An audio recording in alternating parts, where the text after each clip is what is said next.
PBA Southwest Region Players Invitational Championship match. Chris Barnes versus Mike Edwards. We are at Firelake Bowling Center in Shawnee, Oklahoma. I am Jeff Goodger. I'm with Jason Thomas, the bowling guy. And Jason, Chris Barnes has been bowling all day since this morning. Bowled in every round with no byes, and Mike Edwards received 2 byes based on his number 4 qualifying position. And he's won 2 matches since, and now 1 game will determine the Southwest RPI champion. That should be a heck of a match. Both guys, we've really had a diversity of players playing a lot of different places on the lane all weekend, and it looks like these guys are going to play the outside part of the lane. They both shot big games to make it here into the finals in the semis, and it should be a great match. 2 former PBA Tour champions going head-to-head, as you'd expect. We've had 3 great RPI final matches so far. This is the 3rd of 6, and no different here. Mike Edwards led his choice of starting ranks going to the final match. Immediately after this game, we'll be awarding these 2 players their checks and awards, so please stick around for the presentations. As you can tell, it is a little quiet in here, and the players are concentrating, getting ready to bowl. Please make sure that if you have cell phones, that they are turned off or at least in the silent mode. It's been a great weekend here at Firelake. Got 2 players left. Pick a favorite. Cheer them on. Start them off with a nice round of applause and send them off. That's PBA Southwest Region Director Pete McCordick, also a former PBA Tour champion. Does a great job running the Southwest region. And this is it. Chris Barnes versus Mike Edwards. $6,000 first prize, beautiful trophy, and a spot in that special telecast at the World Series of Bowling at stake.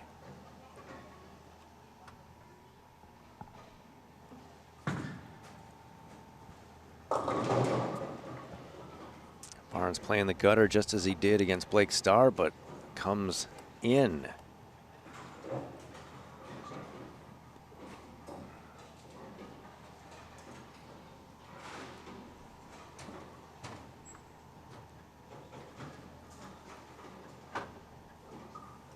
How much do you think each guy's strategy will affect the other's ball reaction this game, Jason? Do you think it'll just be, I'm going to bowl my game against your game and see what happens? Yeah, not much. They only had 5 minutes to warm up, and it's just going to be about execution, I think, at this point. They're both playing the most comfortable part of the lane for them, and whoever makes the shots is going to win.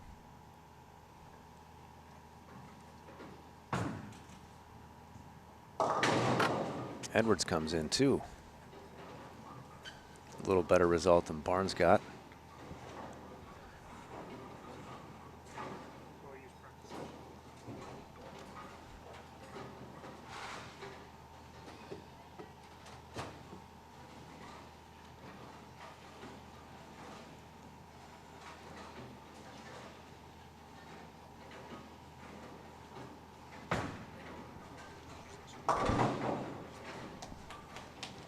All right, so Mike Edwards makes the spare and has an early lead here in the championship match against Chris Barnes.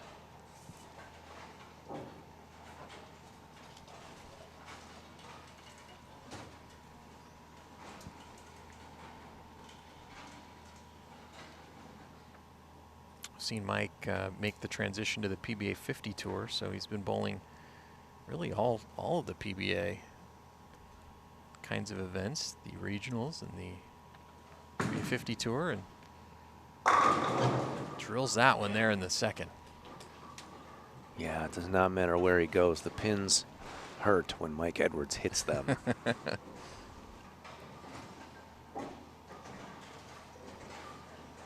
Barnes trails by 11 here in frame number 2, trying to get back in it with a couple of strikes here.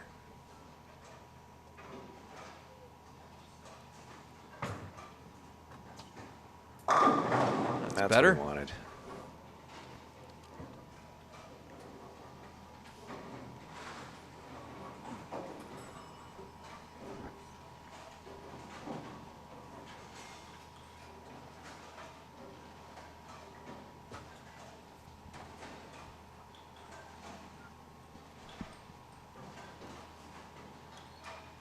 Familiar pre-shot routine, wipes the ball off, wipes his shoe, and then does his own little shoulder shake and then goes. Got that one right really quick and doesn't break up the split. That's been the issue with playing out there. If you get the ball right too quick, it catches the friction and jumps high.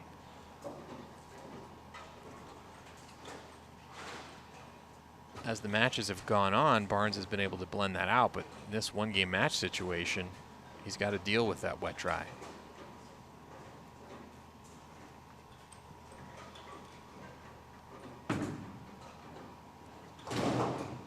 Gives it a run, but comes up short, and Mike Edwards has a nice lead early.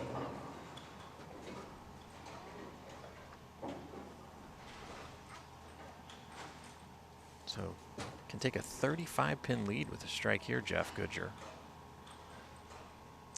Yeah, with 7 frames to go, that's still a lot of time, but it's also pretty early to be down by 35.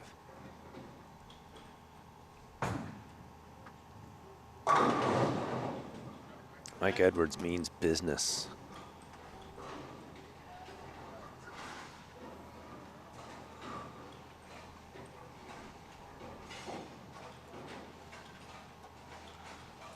Let's look at our scoreboard. 35-pin lead for Mike Edwards. He can extend it to 45 with one more strike.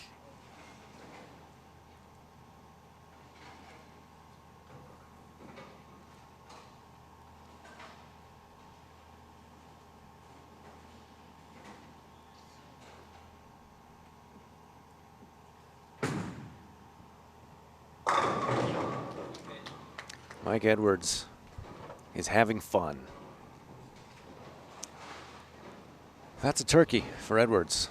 45-pin lead. Chris Barnes coming up in the 4th.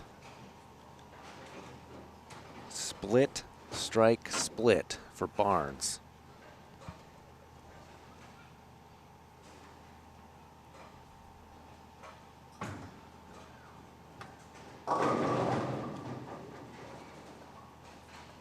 All right, so what does he do on this lane? He got one in and it went high, and he got one right and it went high. Does he move? Does he increase ball speed? What would you do, Jeff Goodger? What would I do? I would Punt? throw the same shot I'd thrown the first 2 times and then wonder why I got the same result the 3rd time. That means you're insane. Big shot here for Barnes early in the match. Looks like he actually moved left and bumps the 7-10 out and catches a double. So not over yet. Tipping the hat to his adoring fans. Here's a look at the scoreboard.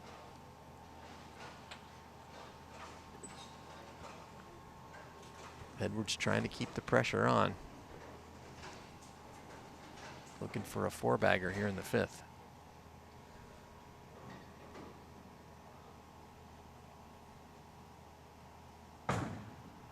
That's in. It's lucky just to leave the 3-6-10. Yeah, if there's one guy you do not want to give an opening to, it's Chris Barnes. And so Edwards fortunate with the leave, but still not so fortunate,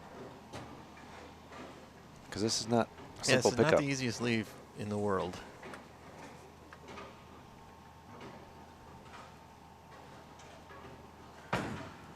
Uh-oh.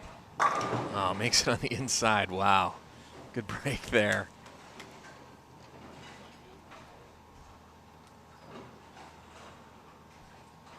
You can clap for that spare. That's harder to make than striking, I think.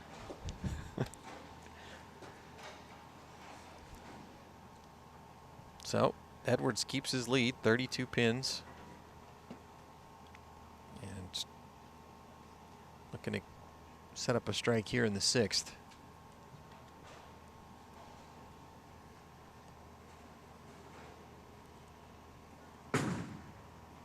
That's in as well. That one holds, so good shot there for Edwards. Now Barnes has a chance to cut into the lead, working on a double. I like that rack, and gonna get a look at a new one. Look at the scoreboard.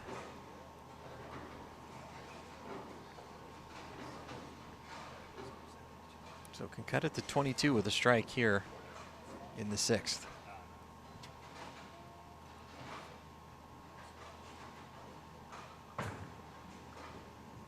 That's pretty. 3 in a row. Chris Barnes, the turkey animation, congratulates him as he cuts into the lead of Edwards. As we said, Jason Thomas, you do not want to give Chris Barnes an opening if you have a lead. Yeah, and it looks like he's really dialed in on that lane, and that's the lane he's going to get to finish on. So if he can figure out the right combination here on the left lane, this match is far from over. He can cut it to 12 pins with one more strike here in the 7th.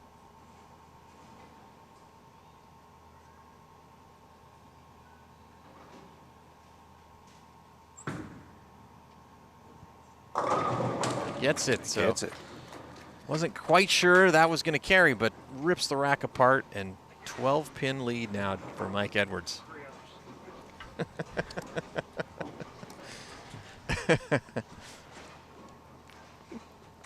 And the side of Chris Barnes you don't normally get to see when you see him on TV. He's got that biting wit. Indeed he does. One of the best parts of being out here, Jason.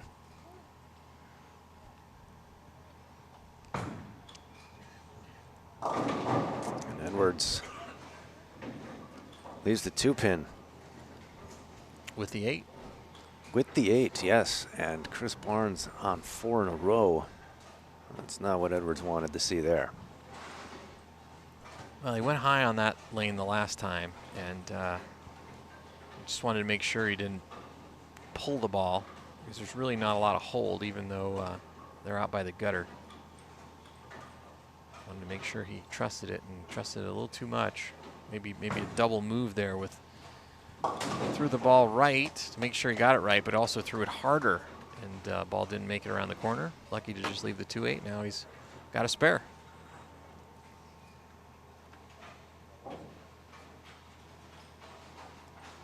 Now Mike Edwards coming up in the 8th frame.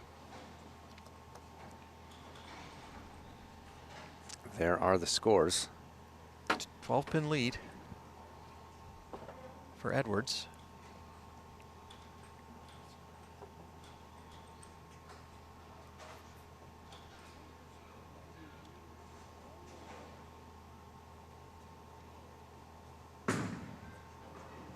Wow. Came in just the 6-10 this time.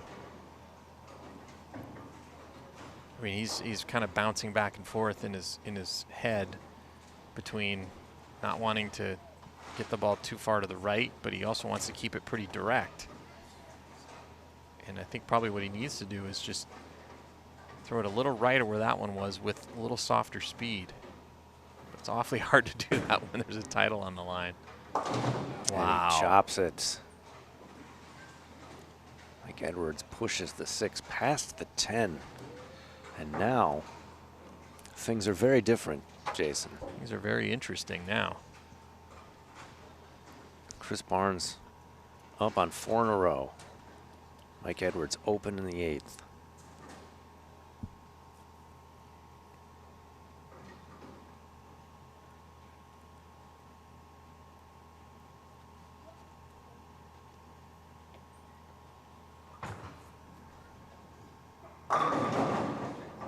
Wow. Something got that 10-pin out. Not sure what it was, but something. And now Barnes, all of a sudden, goes from being down 32 to up 13 in just a couple of frames.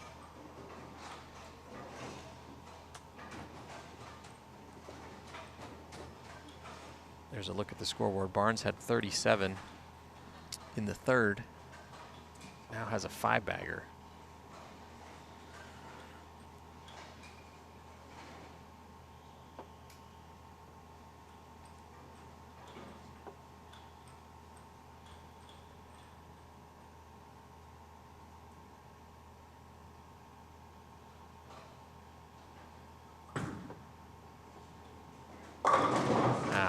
pure. He's dialed in on both lanes now.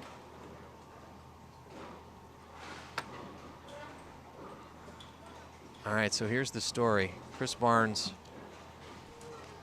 max score of 245.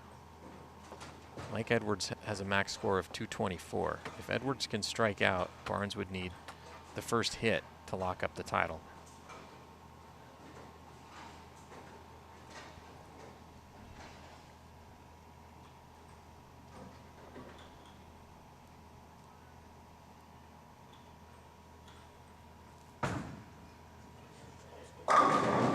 There's one. So strike there in the 9th for Mike Edwards, and now if he strikes out in the 10th, he's going to force Barnes to get up and get the first hit.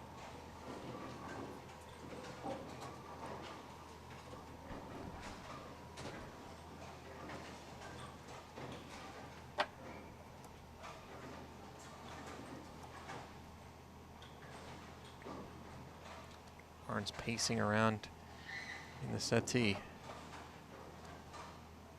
trying to stay loose. Edwards has to have this strike. Barnes is going to be the champion.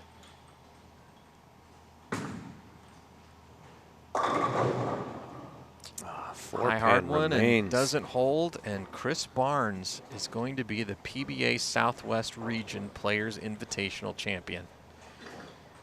Once the fans realize it, we will give him his proper accolades. But yes, Chris Barnes joins Dave Barris and Tom Doherty. And Barnes gives us the head shake as if it wasn't pretty, but he'll take it, I think. Smoke and mirrors, Smoke and mirrors. But he definitely got stronger as the tournament went on, and once he kind of figured out how to break down the outside part of the lane, that helped. And it's possibly worth noting that this bowling center does actually have a lot of mirrors in it, and it has a smoke shop as well. So good tournament here for Mike Edwards. He finishes with 203, but Chris Barnes is going to be the champion. Just a matter of what the final score is.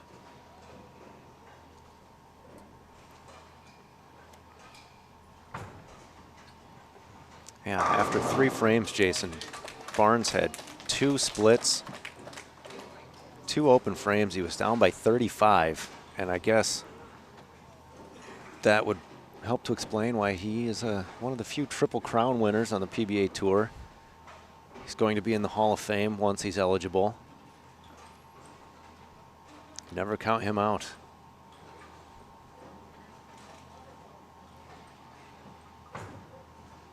Yeah, and he kept himself in the match by hitting this right lane, which is the lane that he hit every time so far. He's going to have a chance to go 7 for 7 on that lane. But the key was figuring out the left lane. He opened on his first 2 attempts and then made a nice little move to the left and got a couple of, I wouldn't call them lucky strikes, but they were strikes that weren't, you know, dead packed, mixer and a bump 10. And then after that, he just threw every shot pure. So yeah, he's going to be the champ.